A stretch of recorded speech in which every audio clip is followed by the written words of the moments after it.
Hello guys. Today we're going to be debunking Asmongold's new video. A new race war just started.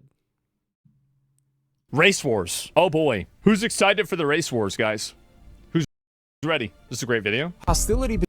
Yeah, so that's how you know that Asmongold is going to be having great takes, is he is actively excited for a race war, and he like asks his chat who is excited for the race war, and you can see here in the chat that people are like agreeing with him, saying, "Oh yes, I'm excited that this is going to be happening."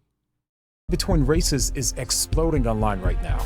It is. Up that baby. Make that baby brainless or something for a while. That's what happens when you grow up with racist parents. So you're an unashamed racist.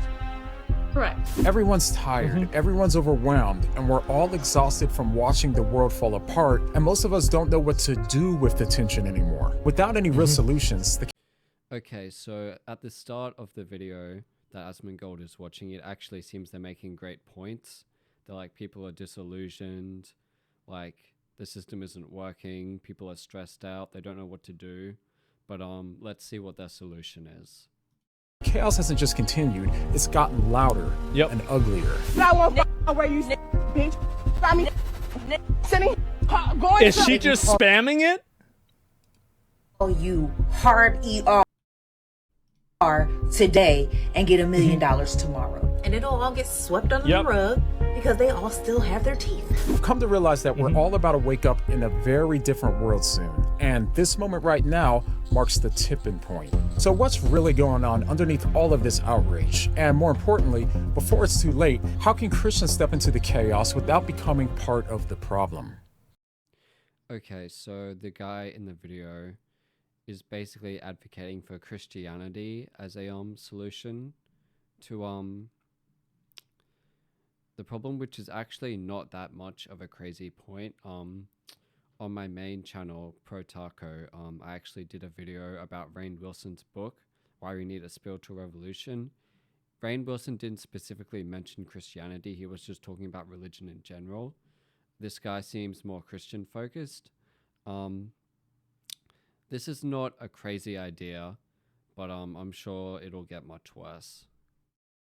To understand what's really happening, we have to look at the two events that everyone's reacting to and why they've become a tipping point for so many Americans. A few weeks ago, you probably heard the story about a kid named Austin Metcalf who was fatally stabbed at a track meet by another teen named Carmelo Anthony. And despite Austin's dad saying that this wasn't about race and begged for people not to turn this into a race war, that's exactly what It probably wasn't. Realistically, their conflict was probably just Carmelo being an asshole. Because Carmelo got in other problems at school too. I think Carmelo was just a retard asshole. Like, that was it. Like, it didn't have anything to do with race. the internet did. Okay, so Asmongold actually made a good point here. He like agreed with the guy in the video where he said the stabbing probably wasn't about race. I just have one thing to say on behalf of the black community. We don't care. We don't care, okay? The same way you don't care about Trayvon Martin, yeah. And I'll say that with my whole heart. We don't care. Anti-white race hatred is... I think that's also a really good point too, is that the way that Trayvon Martin was portrayed and George Zimmerman was portrayed, I think the media has done a very good job at creating the highest degree of like racial separation that we've ever had. so profound that a black student... Okay, so Asmongold just made quite a questionable point here. He's basically saying that the media is portraying the racial divide, but he failed to give any actual examples. I guess if you're talking about right-wing media, then yeah, I would say that that is the point, and I would say that Asmongold himself would fall into that category of creating a divide. But yeah.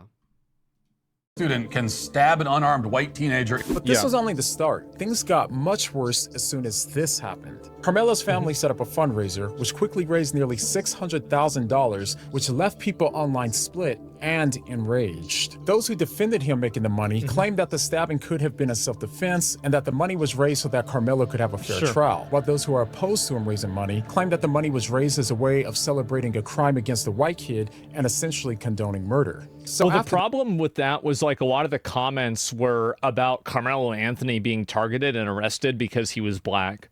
I think that was really the issue that people had with it, is that there was a degree of almost like, just categorical hand waving of Carmelo Anthony's behavior because he was black.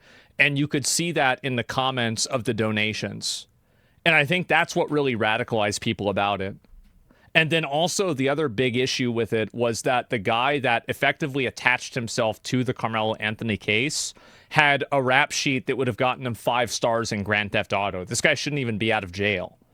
Like, he beat up a toddler. He had like a Grand Theft Auto charges, multiple theft charges. Like, this guy was a complete piece of shit, right? And like, he was basically leading the charge in advocacy of Carmelo Anthony, right? And I think that's what really also radicalized people as well. His tensions were already super high, but they got even worse after this happened. Just last week, a video went viral showing a white woman named Shiloh Kendricks at a park in Minnesota allegedly calling a 5-year-old black autistic child the N-word. And when asked why she said it, she defended her words. The child? Okay, one thing I've noticed about this video is they use a lot of like one-off, like freak... I want to say freak accidents, but that's the wrong terminology. Like one-off anecdotal evidence, but they don't use any actual statistics because they are trying to spin a narrative to get views. Yeah. Did you call the child the word? It is my own business. You call him a Okay, why don't you have I never even watched this video. Okay. All right, that's what you say. A little kid, you call him a the little child? But that's not even where things went crazy. This was the start of the tipping point. Hendricks launched a crowdfunding campaign, doubling down on her statement, and claimed that she and her family were facing threats and needed help relocating. And the fundraiser skyrocketed, raising over $700,000 in just days, surpassing the amount that was raised for Carmelo Anthony. Yeah, so this would have never happened if the Carmelo Anthony GoFundMe didn't happen. Like, this would have never even existed. It would have never happened. This was a direct response. Reporters say that the fundraiser isn't about what she said, but about pushing back on cancel culture, defending free speech, and in defiance of the white guilt narrative. While those who were opposed to her raising money are claiming that the reason why she got so much support is because she's racist, and that this is essentially about people wanting to condone racism. And ever since all of this— Both sides are right. That's the truth. Both sides of this are right. This went down, a digital race war has exploded on platforms like X, with so many people saying absolutely horrific things about the other race. And this isn't just 1 or 2 people saying things like this. Literally thousands of people have been openly calling for violence or hatred, or retweeting statements of violence and hatred towards the other race, as calls for segregation keep continuing to stack up more and more each day. But the more that this race battle continues to evolve, I think the reason why this started to happen is actually because of BLM and the riots in 2020, and the fact that the government didn't immediately shut them down. And I think that because of that, it gave people the mindset that because it was like a BLM riot and it was a racially coded thing, that it was okay for these people to behave this way, and it radicalized a lot of people. And it's kind of like, do you remember what I was saying earlier today about how, the big problem in, I think, Europe, and not all of Europe, but the countries that are having these issues like France and the UK, with these Muslim migrant gangs, is not that they're happening. It's that the government turns a blind eye to it and they don't enforce the law in a unilateral way. And I think this is the exact same problem that happened in the US with BLM, is that if the BLM riots had happened, and immediately they were shut down by the National Guard or some other variation of that, I don't think that we would have seen this type of escalation that would have happened. But the problem is that you could see these riots happening and everybody could watch it happening, where they're burning down businesses that have nothing to do with this. They're, like stealing from stores. And also, like, when I say they, I'm not talking about black people, because there are tons of white people that were participating in this as well, and Latino people and everybody, right? This wasn't a, it wasn't even really a race war. It was just all of these people getting together and doing this. But they were doing it for this cause, and the cause was, of course, attached to a race, which was obviously black people, right? And so this happens, and then you have everybody freaking out and getting really mad about it, because they see the obvious injustice of, houses being destroyed, businesses being burned down, cars getting, looted, stores being completely stolen, everything stolen out of the store. And nothing happened, and the people that were calling it out were almost being portrayed as racist. And I think that radicalized people more than any KKK rally ever could. And I think it did so to a magnitude of like 10,000 times more. And I think that almost all of the race problems that we have, I think they date back to like two different points. I think that woman saying the Trayvon Martin case, I think that was one really big point. And I think the second point was BLM. It was the selective reporting and the biased reporting of interracial violence between, white and black people in the 2010s. And then the crescendo of that, the climax of that, was those riots in 2010. And now you're seeing a huge reactions to OJ verdict. The fact is, I'm 34. I don't remember that very well. So you could be right, but this is my frame of reference based off of like my lifespan. All right. So Asmongold just made a very good point about the Black Lives Matter rally and the shoplifting and vandalism. Yeah. So obviously that kind of stuff did happen, but while I would be no means an expert on the BLM rallies, I would suspect that all the vandalism and stuff like that would have been blown out of proportion by the news networks to create outrage. And Asmongold just said, I don't know about the O.J. Simpson's trial. This is just my frame of reference. And I think, yeah, like, he's just sharing his views, but that doesn't make them true. What about the injustice? Do black people still suffer to this day? Do people not see that part? Well, like, which injustice do you mean, right? So, like, are you talking about, like, for example, I don't know, like, I think that if you're talking about, like, any sort of, like, structural, like, injustice that a black person is dealing with, because, and here's the thing, right, and this is very important to keep in mind, is that I do think that there are elements of racism that are prevalent. And I do think that sometimes, black people do get treated worse by police by the nature of the color of their skin. I think this happens. I think it does happen. But the problem is that there are so many bad actors that are on both sides that are trying to pretend like it always happens. And there's other people trying to pretend like it never happens. And so you have two sides of people that are intentionally dishonest, that are misrepresenting a legitimate problem, and it makes everybody worse. It makes everything worse.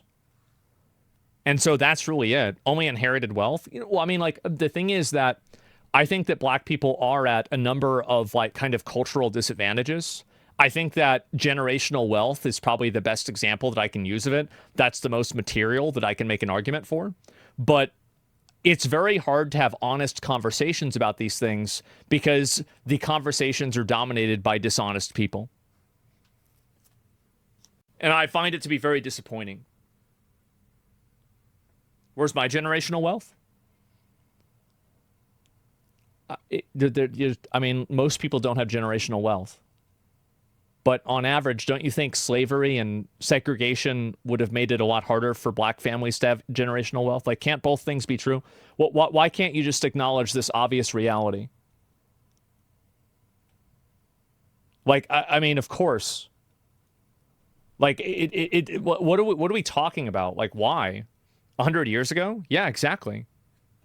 We don't care. It's not about whether you care or not. It's about whether it happened or not and whether it's real. Acknowledging that something is real is always a good thing than denying the truth. Take the L, bro. That's not the point. It's not an L. This is a fact. It's just an objective fact. And I can give other examples of this too. Like I think Asmongold here is really suffering from his right-wing chat. He's trying to make like points that like, oh yeah, racism exists. It is real for black people. And his chat are really only there for his reactionary right-wing content. They don't care what he really has to say, which I think is quite sad. And he's kind of put himself in between a rock and a hard place, ultimately by his own doing, by being a reactionary right-wing YouTuber. But yeah. Can give examples about how people who aren't in English-speaking countries that come here and they didn't have access to education, this is just the truth. And I'm not saying that like I'm not like the problem why people get so defensive about this is because, you know, like I say something like this and they're like, oh, okay, so you just want reparations. No, I never even said that. Nobody's saying that. Nobody's saying this. Nobody's trying to push for that at all. I think that it's important to accurately understand where things are and to understand how we got here. That's it. And if you can't do that, you can, and also you can never solve problems if you don't know how they happened. Become more and more apparent that these events are more than just controversies. They become symbols of something much deeper and much more dangerous to our future.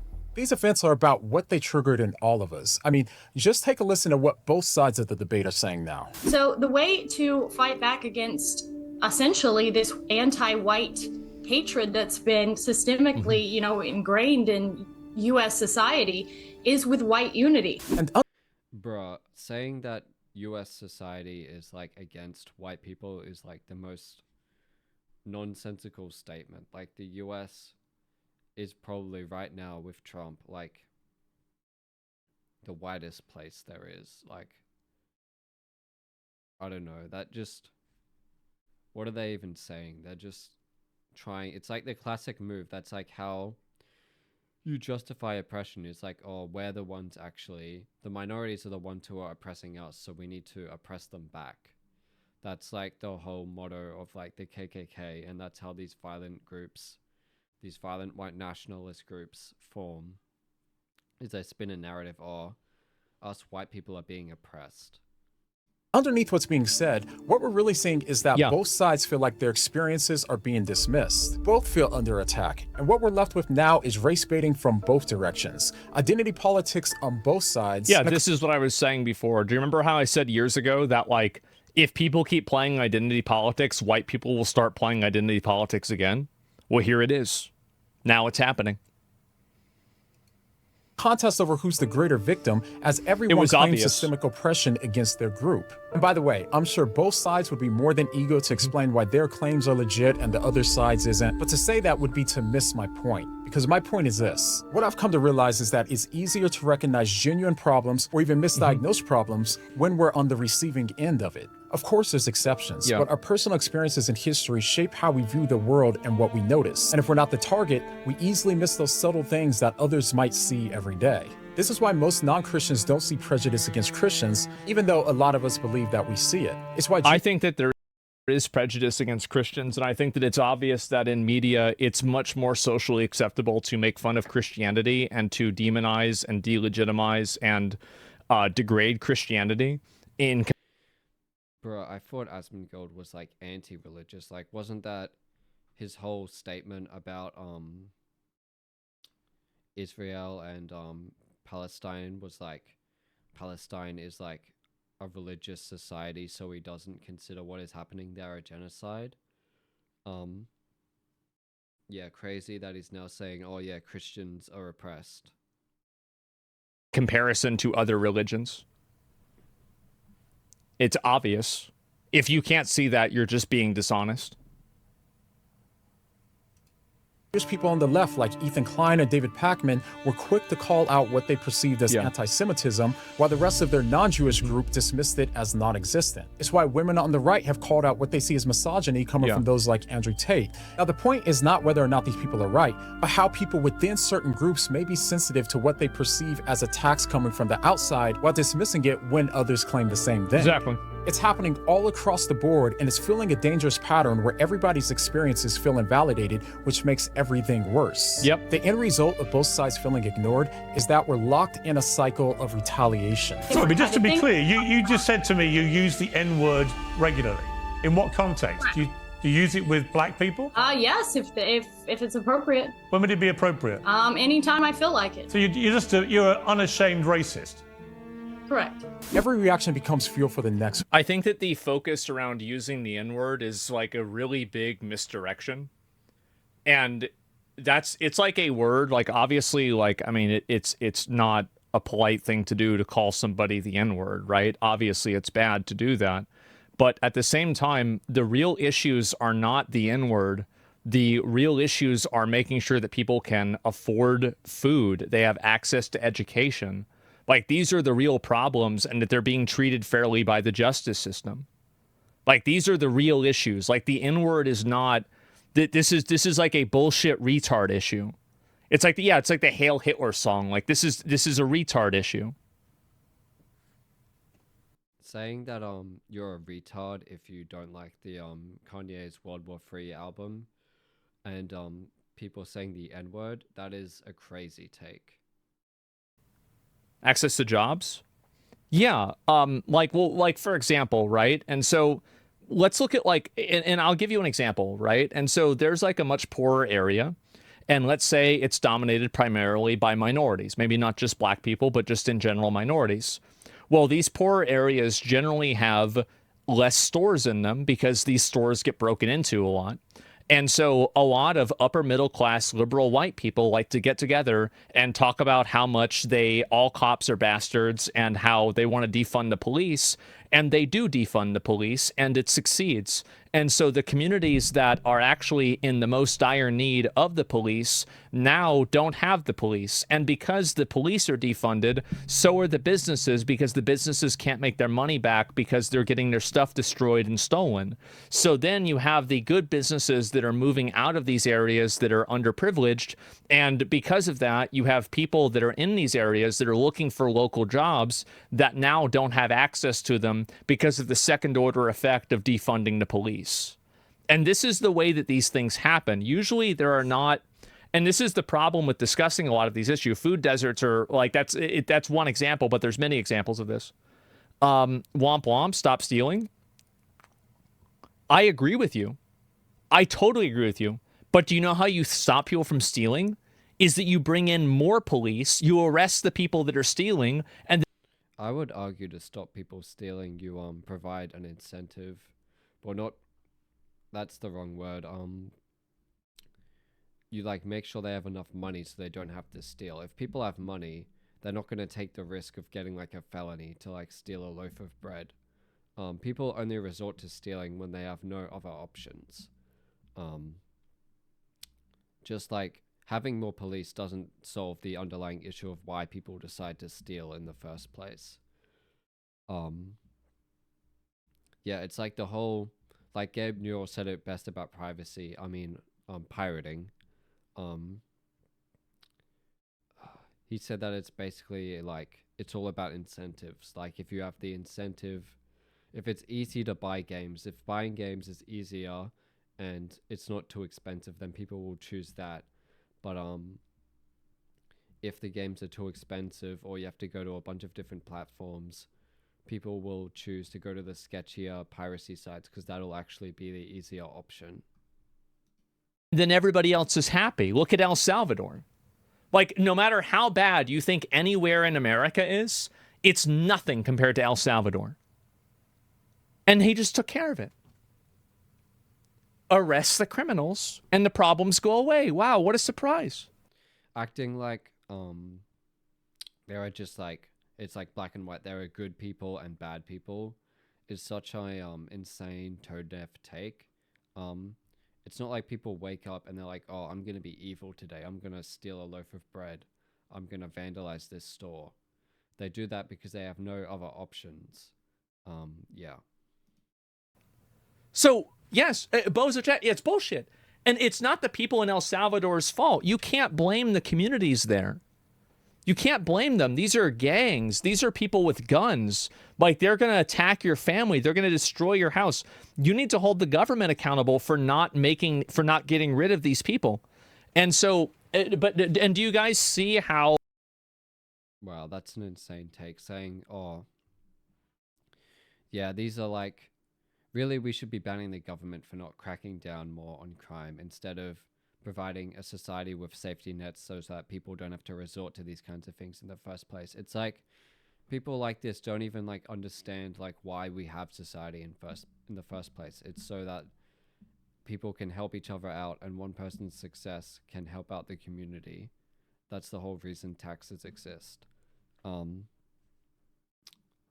Like, if you are so against society, then just like live by yourself in like a wood cabin somewhere. I don't know. Oh, these again, virtue signaling, activist causes like defunding the police actually hurt these minority groups and create economic disadvantages down the line through a chain of events. That's why it's happening. And these problems do exist and they are real. But you can't talk about them because most people that are discussing these topics can't understand anything other than a direct cause and effect. A minute ago, you meant the police is acting in bad faith towards black people. Now you say these communities need more cops? Yeah, you're right. And so the way you would solve that is you spend more time making sure the police are interacting with the communities. And also, I didn't say that it was I didn't say that it was or wasn't happening. I said that there is a degree of it's happening, that it's a gotcha. No, this is okay. That's fine. There is a degree of it that does happen, but the problem is that addressing it is impossible because you have two groups of people on both sides that are unwilling to unwilling to cede any ground. And so whenever I'm talking about more police, you will have bad police officers. This is a guarantee. So the problem with bad police officers isn't the fact that they exist. It's the fact that they are allowed to continue to exist. So you would have to reform the police system, increase higher levels of accountability, make sure that these police unions don't effectively control the law. And that's what you do. So like no accountability? Well, you need accountability for the police. Because, and you see how all of these things fit together. You don't solve this problem by just giving black people more money. You don't solve this problem by just putting more police officers in a ghetto area. You have to solve it with like 7 different things. People don't listen? Yeah, there's no silver bullet, but there's like 5 silver bullets or 10. Yeah, I would argue a massive silver bullet would be, like I said multiple times, having safety nets, having welfare for people, making sure that wages are sufficient to live, basically. Yeah, I would say those things are the real silver bullets. Your assumption is wrong. Most police departments were not defunded. What happened is that many policing departments stopped policing in protest. Hiring more cops doesn't fix that.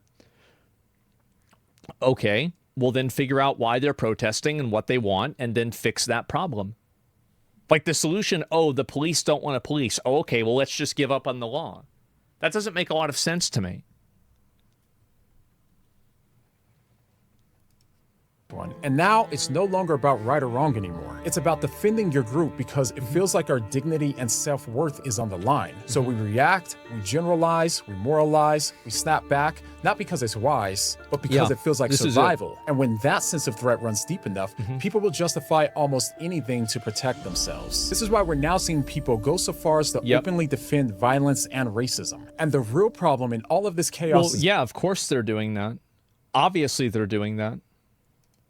This. Most of us feel like we're stuck between 2 bad options. Stay silent and get streamlined by attacks on our race, or strike back and slowly become what we hate. Part of why we feel so stuck is because we're constantly being pulled by outrage and often only seeing one side of the story. That's mainstream media. That's what mainstream media does.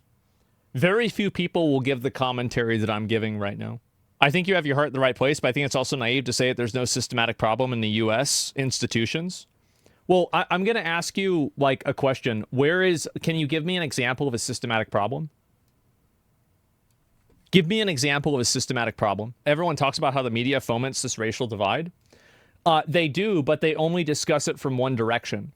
They discuss how the media only makes black people look good, or how the media only makes white people look good, or vice versa. And so that's the issue. It's completely one-dimensional. It's that they provide half of what they should be saying without providing the other half. So, like, give me an example of something. Voter suppression, for example.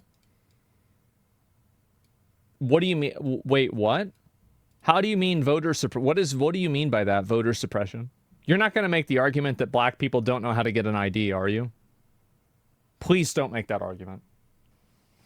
Oh, now he's quiet. Uh-oh. I mean, is this gonna? I mean, like, we gotta move on, man.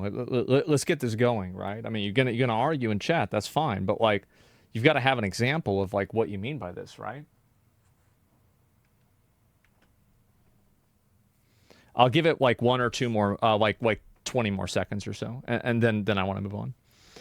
And yeah, the better argument is black people spend more time in jail. No, is that what do you call it? Is the black people spend more time in jail for committing the same crimes as white counterparts? Yeah, but that's I think that's a socioeconomic problem. Black households have a median income of $56,000 and white households have a median income of $89,000. Like, this is a huge amount, and that's median, right? So, like, you're not counting, like, the super extremes. That's not the point. There are studies that suggest black people in poorer neighborhoods are 80% doing drive-through voting.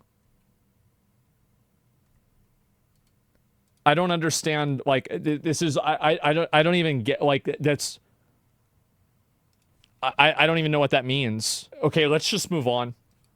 We have Ground News as the sponsor of today's video. Ground News gathers articles from over 50,000 sources and shows you how they're being covered across the political spectrum, letting you see the full it's picture. not even a point. For example, when it comes to the fundraiser for Carmelo Anthony, over 94 sources have covered it already. By the way, so they have an ID because they're driving? Yeah, because you need a driver's license to drive? Uh-huh. And out of those, 37% of them are right-leaning and only 15% are left-leaning. And just take a look at how the bias is coming out and how they're reporting it. The right frames it as his parents being rewarded with $445,000 for his violence, while the left frames it as Carmelo raising the money to go into hiding after receiving so many death threats. The bias couldn't be more clear. It's obvious. And I also love the blind spot feed, which highlights how stories are disproportionately covered by one side of the political spectrum. For example, out of 34 sources, 0%, that's right, 0% of left-leaning sources have covered the fact that Planned Parenthood's annual report shows a rise in public funding and abortions, which is a massive... Or it's 0% on both sides if it's about that group in Pakistan that split off. Blind spot. So Ground News has become a valuable tool for me, especially as a Christian seeking truth and integrity in media. And if you want to try Ground News today, go to groundnews.com/whatdoyoumeme to get 40% off of unlimited access to the Vantage plan. So thank you, Ground News, for sponsoring this video. And now back to why outrage feels like it's the only option left and what it's quietly doing to us. So people are striking back at racism with more racism, more threats of violence, and more moral compromise, letting their character erode in the name of defending themselves in this race war. But if this is war, then what exactly does victory look like? Is it raising more money for your side, destroying the other person's reputation, or getting them fired? And will any of that actually force the other side to back down? Political voices have trained us to get louder, and we're rewarded for doing so with callousness or cruelty. They tell us that this is the only option left, that we tried to turn the other cheek, but it doesn't work because the other side is just too evil and wants us eliminated so that way they could destroy the country. You hear this all the time. But here's the catch. The more that we take their advice, the worse things get. The more that we scream, the less anyone listens. The more we retaliate, the more emboldened our enemies become. The more immoral that we act and justify it as a necessary evil, the more morally confused everyone gets. Just take a look around. Outrage isn't fixing anything. It's just creating new villains. And besides, yelling at people and shaming them won't change their mind anyway. In psychology, it's called psychological reactance. It shows how aggressive tactics like shaming or yelling usually make people less likely to change their mind. Wow, what a surprise. Screaming and yelling and bullying people doesn't get them to agree with you. I would have never guessed that. What a shock. Not more. So as the cycle Crazy, of right? reactiveness continues to grow, nobody feels more seen. Nobody feels more heard. No one feels more healed, and no one's desiring more peace because the problem isn't just a reaction. It's what we used to feel righteous, what we cling to when we feel unseen. No it's about way. something that I call value makers. You see, we've all been distracted by these surface debates. But if you've ever thought, why does everything feel so personal now? Well, this is why. We as humans are painfully insecure. It's We're made to be constantly searching personal. for ways to feel more valuable, whether it's through success, intelligence, fitness. That's why identity politics is so popular. It's because it's personal. Relationships, beliefs, or even morality. The things that we subconsciously depend on to justify our sense of self-worth are what we can call value makers. We all have them, and they're usually good things, but they become dangerous when we treat them as foundational to who we are. We're constantly going to these value makers to tell us why we matter, and the easiest way to feel more valuable without even having to do anything is to look down on others who don't have what you believe makes you valuable. Money or Think about it. whatever. If you're in shape, you'll feel better about yourself if you choose to look down on those who aren't in shape. Stop eating! That's why you're fat! In politics, we tell ourselves Yep. things like, I'm valuable because I'm on the right team, because I have the truth, because I'm more moral The than right they side are. of history. But when our identity is built on these things, we start seeing others as less because it helps us feel like we're more. And this habit, it becomes like a drug. We need more and more of it to keep our self-esteem intact. And today, one of the most powerful and fastest growing value makers is our racial or political tribe. It works because it promises instant meaning, instant moral clarity, and a ready-made enemy to look down on. So it's an easy way to immediately define a problem without having to think about it. And people appreciate that. They like that a lot. No, you like to call it a tribe? No, that's what it is. Yeah, he's totally, he's completely right. once you understand that, you start to see how racism and so much of the online outrage today isn't just about hate. It's about people desperately trying to feel valuable through their tribe. The only problem is when your race or your group becomes your ultimate value maker, every insult to that group feels like a threat to the very foundation of who you are. That's why people go to extremes. Why they defend the indefensible. It's the logic of if it can happen to them, it can happen to you. Because it feels like they're defending their very identity. But like virtually every other value maker, seeking comfort in your tribal identity won't make you more secure in who you are, but only more insecure. You'll crumble when your side loses, when your group gets mocked, when you don't feel affirmed. And when your identity is built on something that fragile, you'll always be on edge, always defensive. I think that if you build your identity on something that you didn't earn, you're always going to have problems and you will have issues just down the line with like 50 different things. And so what you're really seeing in these cases is that people that are defining themselves on things that they can't control and they don't have any ownership of, the only people that do that are losers. Losers and retards that don't have anything else going for them. So they take pride in things that they had no control over. Always reactive. And today, everyone has a little bit of snowflake in them. And then look at them. Snowflakes. So I hope you can see by now, this isn't about politics or outrage. Fundamentally, it's about misplaced identity. And now that we see the real battlefield, maybe I think a lot of this misplaced identity, like this guy's talking about it from a Christian angle, and I think he's going to go there, but if he doesn't, I will. I think that people have replaced religion with identity politics and political dogma. And in place of religion, you see people embracing these types of extremist ideals, and they like adhere to them in the same way that people adhere to religion. Finally stop fighting the wrong war and actually fix the problem. The problem isn't that we have value makers, it's that they become so foundational to our identity when they were never intended to be. They can't fully affirm your self-worth because they were never designed to. And as Christians, out of everyone, we should know this because of the gospel. You know that you truly internalize the gospel when you can know in your heart that Jesus didn't just die for you, he died for the very people who hate you. The people that you can't stand, the absolute worst racists in the world. You know that you've internalized the gospel if you know that, while also knowing that you're no more deserving of salvation than they are. And if that feels unjust when you look at them, it's because it is. It is unfair for him to offer them salvation. But it's also true when they look at you and believe that it's unfair for him to offer you salvation as well. Okay, that's a crazy point. Saying that, okay, it's like, I'm a member of the KKK. He doesn't like you for, like, I guess not being racist, so he doesn't think that you should go to heaven. And then that's kind of the same as you thinking that a KKK member shouldn't go to heaven because they are racist. Obviously, if you are Christian, you would believe that, like, if you truly repent and are sorry for your actions, then anyone can go to heaven. But that's not really the point that this guy is making. Well, it's like the prodigal son.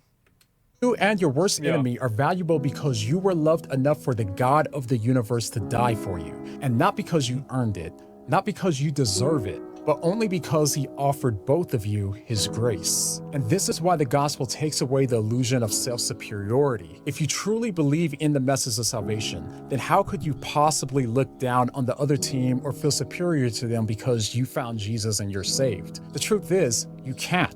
And that's the kind of value maker that changes everything. It frees you from needing to win the argument just to feel okay. It frees you from the cycle of outrage because your value isn't up for debate anymore. I think this is a, like, religion is like one component. And like, if religion works for him, I think that's really good. And that's great for him, right? I know a lot of people that religion is an ordering force in their life and it improves their life. But I think it's like just a general kind of trend towards like cultural nihilism and a degree where people just simply don't have any form of identity other than what they make up for themselves. And people have been divorced from like the tradition of their culture. They've been divorced from the religion of their culture. And they're kind of treated as this interchangeable business unit of like of a commodity. And I think that that's just not what people are. I'm saying religion would be a great guide. Yeah, killing people for using the wrong calendar. Well, there's obviously, I mean, like, the thing is that... That's kind of wild that Asmongold would talk about, oh yeah, people are really nihilist. They don't care about anything when I don't remember when this was, but like a while ago, Asmongold was streaming and I was in his chat, and he was talking about something and I said, oh man, I like typed in his chat, oh man, you're just a nihilist. And then he agreed, and then he continued to say that, like, oh yeah, nihilism, that's like the most logical place of reasoning, and now he's talking out against nihilism. It just kind of shows that he's willing to say anything just to get you to watch his videos. He doesn't really truly believe anything that he's saying. I mean, you can look at any value system, like, you're going to have people that take it to an extreme and are crazy. You don't have to defend your race like your worth depends on it. You don't have to drag the other side down just to lift yourself up. Your identity is no longer built on the tribe, it's built on the cross. So yes, fight for justice, but don't fight like the world. Don't cling to your tribe like it's your salvation. It's not. This whole world and all of these worldly titles causing division are fading away. Jesus didn't die to save your race, he died to save your soul. I mean, this is religion, but I think the real problem is the government. The government not adhering to the law and not enforcing the law accurately and treating people fairly is what causes these race wars. That's what really causes it to happen. Because, I mean, the fact is, like, religion helps, but, I mean, I'm pretty sure a lot of people in like, the Middle East, for example, are religious, and they've been fighting each other forever. So, like, it's not like religion solves the problem of, like, war, right? Because in a lot of cases, there's the spiritual and then there's the material. Where, like, a lot of these, like, wars that are fought on spiritual grounds are also about land. Speak the truth. You see what I'm saying? Do it from a place of peace, not panic. From grace, not ego. From a secure identity, not a fragile one. Because in Christ, you were fully known and fully loved. You were worth dying for, and not because you had the right views or anything good that you've done, but because of who he is. And when that's your foundation, you can finally stop fighting for your value because it was already secured at the cross. Hey, thanks so That's much. what I've always felt like with me, right? Is that's why I don't really like, I don't spend a lot of time, like people like insult me or like they'll get mad at me or like be hostile to me. Is that like, I don't really think that it matters what those people say, because like my own personal value is what really matters the most. And so like, if I'm happy with what I'm doing and I'm satisfied with what I'm doing, then other people's perspective on it doesn't really make a difference. You can't compare Muslims with Christians. Of course, there's a war in the Middle East. Well, I mean, Christians have found ways to kill each other too, right? I mean, like Muslims don't have a monopoly on being crazy. You know, Christians, we've done that ourselves too. Like, I mean, I don't like, and that's the problem, right? I mean, just it's again, it's the dishonesty. That's the big issue. So, yeah, I guess he referred to Christians as we, so I guess Asmongold is a Christian ? Even though he's very outspoken against religion. I'm really confused what his like actual views are. He's such a weird character because he's like, you would think, oh yeah, he's just trying to make money, but then he doesn't spend any of the money that he makes. He decides to live in a trash house. He obviously has like severe mental health issues. I think the best thing for him would honestly to be go to a psychologist and probably get evaluated for mental illness. Yeah. For making it to the end of the video. It really does mean a lot, and it helps us in the algorithm. Now, if this video shook you, even just a little, it's because we're not just dealing with headlines. We're dealing with spiritual deception dressed as tribal loyalty. We make videos like this because we believe that Christians need clarity in a culture that's full of confusion and the courage to follow Christ without compromise. But creating this content takes hours of research, writing, editing, and planning, and right now, I'm doing most of it myself. And to keep up with what's happening in the world, and to go deeper without compromising truth or quality, I'm working to hire my first full-time member to help carry the load. Good for so him. if you've ever watched one of these videos and thought, man, more people need to hear this, supporting on Patreon is one of the most impactful ways that you can help make that happen. And if that's something that you want to help build, not just support, then I want to invite you to join me on Patreon. The link is down below in the description, and it really does help more than you probably realize. All right, so thanks again for watching, and I'll see you guys in the next one. I think one thing, if he ever sees this, is one really insightful and helpful thing for me is to have a Discord community. And that way I can have like a group of people that will like send things to me and give me insights that I wouldn't have naturally seen. And I think that definitely, like, if you have one person, that's good. But like, for example, like we have so many people, like, you know, we have like, for example, a mod that was in Serbia. And so like when they had those Serbian protests, like we got to hear it straight from the horse's mouth, right? Like effectively, there's the Free Jam. That was Free Jam, right? And so there's the video. Give it a like. And I feel like, I mean that's one thing that helped me out a lot. And you know, this channel, it's got 500,000 subs, and this video is doing pretty well. Give it a like, give them a sub. I think this is good. And overall, I feel like there's a lot of ways. Like the thing is, like, religion isn't going to be like the solution for everybody, I don't think. And I think that a lot of people, especially like kind of like people that have like my inclination, religion is like kind of it's a pretty tough pill to swallow. But I think that you can come to these same conclusions with like non-religious means, but it's harder to do. And I think that unless you really believe in it, the foundation for it is a lot more shaky. So yeah. It's a helper in a situation. Yeah, I think so. And I'll go back and I'll look at this. I'll read some of these comments here, and then we'll talk about it. Because yeah, I mean, I have a lot of opinions about this. Of course I do, right?